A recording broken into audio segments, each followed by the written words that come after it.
ઋષભભાઈ, આમ જોઈએ તો 3 પેઢી એટલે કે 3rd જનરેશન પણ આ સેગમેન્ટની અંદર પાર્શ્વનાથ કોર્પોરેશનમાં છે.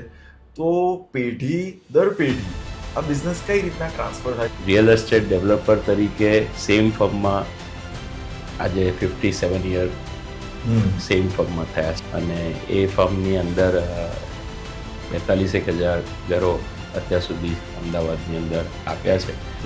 એટલે હાઉસિંગની રિક્વાયરમેન્ટ વધતી જાય છે અને સાઇઝ ઘટતી જાય છે. ઇન્ડિયા હજુ હાઉસિંગ સરપ્લસમાં નથી આવ્યું. અર્બન ઇન્ફ્રાસ્ટ્રક્ચરની કોસ્ટ પણ સરકારને જસ્ટિફાઈ કરવાની છે, એટલે FSI વધારે છે અને એની અંદરથી જે કોસ્ટ રેવન્યુ આવે છે એમાંથી જ ઇન્ફ્રાસ્ટ્રક્ચર ડેવલપ થાય છે. એક જ સમય પ્રમાણેના એક જ રીતના ભાવવાળા મકાનો અમે અમદાવાદની અંદર ડેવલપ કર્યા.